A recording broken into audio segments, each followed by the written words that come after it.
हमारे पूज्य गुरुदेव खाकचौक वाले महाराज जी कहते थे, इतने काम अपने हाथ से करो, खेती पाती बीनती अरु घोड़े को तंग, अपने हाथ समारिए लाख लोग होएं संग।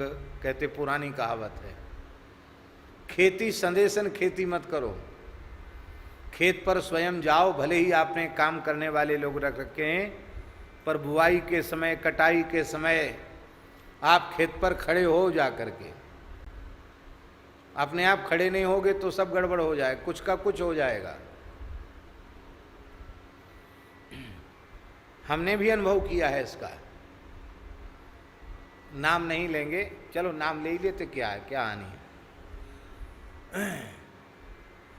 हमारे खाकचौक आश्रम का एक आश्रम रुदायन गांव है, सासनी के पास, ब्रज में ही आता है।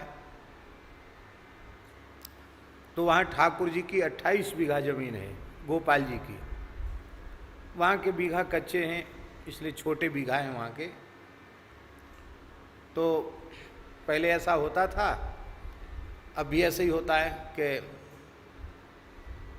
बीघा के हिसाब से राशि ले लेते और ठेका पर साल भर 2 साल के लिए दे दिया, और जो राशि आई वो गोपाल जी की सेवा में लग गई। ऐसा होता था। एक महानुभाव बोले, मंदिर के पुजारी बोले, महाराज इसमें तो बहुत हानि है, बहुत कम पैसा देते हैं लोग, आप कहें तो हम पूरी मेहनत कर लेंगे और मंदिर का खेत मंदिर ही करेगा, किसी को देंगे नहीं, बहुत फ़ायदा हो जाएगा। मैंने कहा बहुत अच्छी बात है, कुछ फ़ायदा हो जाएगा तो मंदिर में कुछ जीर्णोद्धार का कार्य हो जाएगा।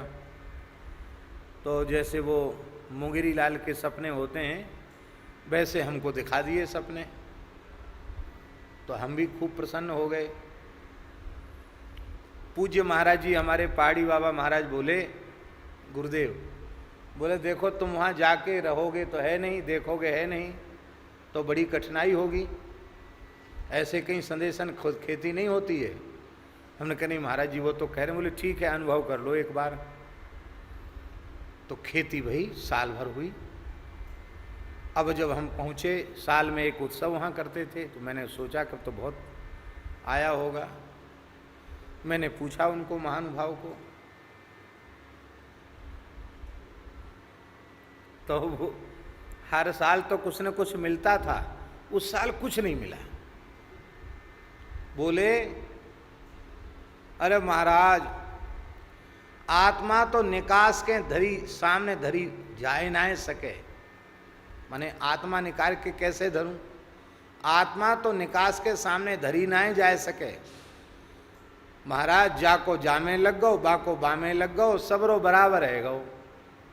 वाह, बहुत अच्छी बात है। वहाँ एक महानुभाव, उन्होंने कुछ बोलना शुरू किया। मैंने नहीं कुछ मत बोलो, हम तो पूर्ण विश्वास करते हैं, जाको जामे लग गो, बाको बामे लग गो। वहाँ से लौट के आए, महाराज जी बोले क्या मिला इस बार खेत में? तो हमने कहा जाको जामे लग गो, बाको बामे लग गो। महाराज जी बोले देख लो, तुम पोथी के पंडित हो पर व्यवहार का तुमको ज्ञान नहीं है। बोले तुम याद कर लो, खेती पाती बीनती अरु घोड़े को तंग, अपने हाथ समारिए लाख लोग हों संग।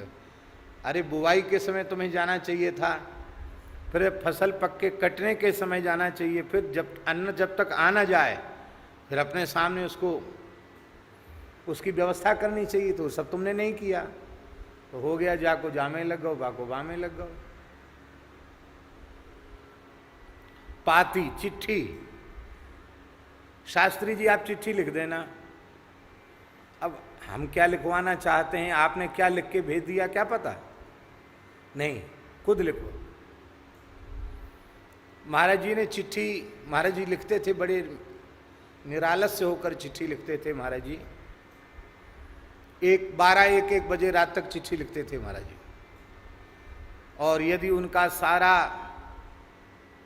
पत्राचार सुरक्षित होता तो हम समझते हैं बहुत विशाल काय ग्रंथ होता उनके पत्राचार का। ये तो कुछ पत्र उनके लोगों के यहाँ सुरक्षित थे, उसी से परमार्थ के पत्र पुष्प संकलित करके पुस्तक बनाई। और हमारी बड़ी विनम्र प्रार्थना, ये परमार्थ के पत्र पुष्प इतनी ही सुंदर पुस्तिका है कि आपके जीवन के सारे प्रश्नों का समाधान इससे हो जाएगा। आप पढ़ते हैं, एक एक वाक्य अद्भुत है महाराज जी को, एकदम व्यवहारिक, उसमें कोई सांप्रदायिक दुराग्रह नहीं है, प्रत्येक मनुष्य के लिए कल्याणकारी है। तो राम जी महाराज जी ने हमको पोस्ट कार्ड लिख करके, राजस्थान में थे महाराज जी, कथा चल रही थी, जयपुर की बात है, हमको कहा कि वो लाल डिब्बा होता ना पोस्ट ऑफिस वाला, उसमें डाल के आओ। तो जिन पंडित जी के नाम से महाराज जी ने पत्र लिखा था, विद्यार्थी ही थे, हमारे साथ सहपाठी ही थे। तो हर व्यक्ति की एक अवस्था होती है, तो हमारी भी विद्यार्थी अवस्था ही थी, और अवस्था के अनुसार थोड़ी मोड़ी चंचलता भी सब में होती है।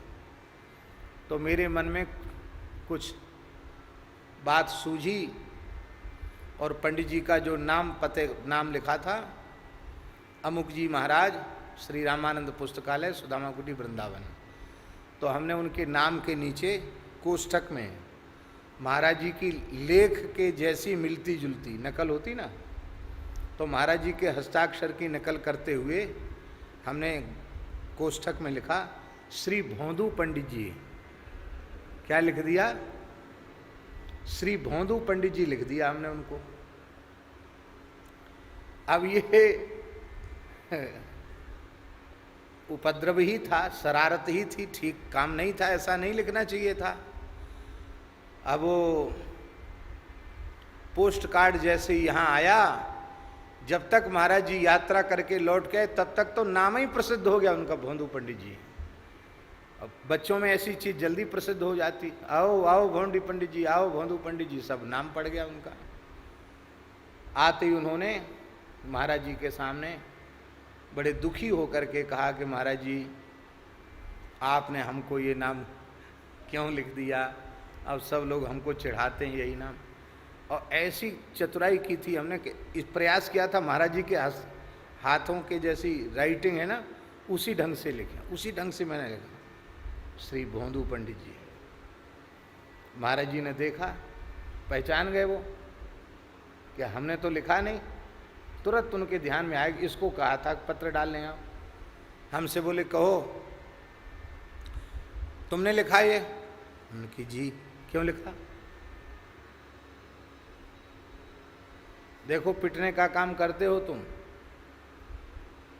ये बहुत बड़ी गलती है, अक्षम्य अपराध है। बोले तुम्हें पता नहीं है, शतम वक्तव्यम न एकम लिखितव्यम, 100 बात बोल दो पर एक बात लिखो मत, लिखी बात प्रमाण होती है।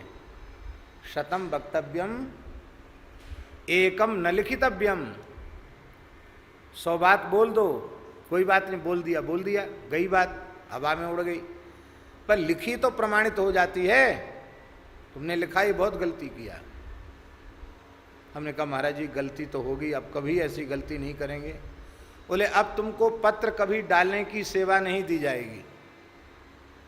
पहले हम ही डालते थे महाराज जी के पत्र, बोले अब तुमको पत्र डालने की सेवा नहीं दी जाएगी।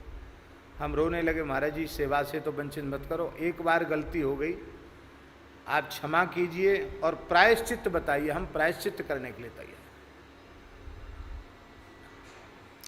उस समय वो पंडित जी हमसे पढ़ रहे थे, आयु में हमसे कुछ बड़े थे, 1-2 साल, पर हमसे कुछ व्याकरण पढ़ रहे थे। महाराज जी ने कहा इनको साष्टांग प्रणाम करो, चरण पकड़ के इनसे कहो ये क्षमा कर देंगे तो तुम क्षमा हो। मैंने उनको साष्टांग प्रणाम किया, चरण पकड़े, बोले पंडित जी आप क्षमा करो। फिर वो मन गए बेचारे, कोई बात नहीं, ब्राह्मण तो ब्राह्मण ही होते हैं, मन गए, प्रसन्न हो गए। तो पाती चिट्ठी स्वयं लिखो, कथनचित किसी से लिखवाई भी हो तो स्वयं पढ़ करके तब उसको डालो।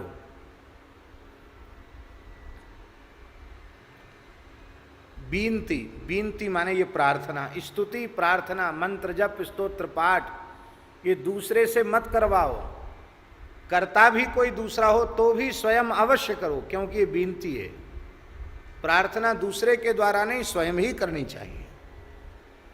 और अरु घोड़े को तंग, तंग माने होता है जीन, घोड़े की जीन स्वयं कसो। लाख नौकर आपके पास हों और नौकर ने जीन कस दी तो भी एक बार आप उसको हिला डुला के देख लो ठीक से कसी कि नहीं कसी। क्यों? सवारी आप करेंगे, गिरेगा तो कौन गिरेगा? नौकर थोड़ी गिरेगा, आप ही गिरेंगे सिर के बल। इसलिए घोड़े की तंग भी खुद कस के देख लेना चाहिए, ढीली ढाली तो नहीं है। तो ये स्तोत्र स्वयं पढ़िए। माई मेरे श्याम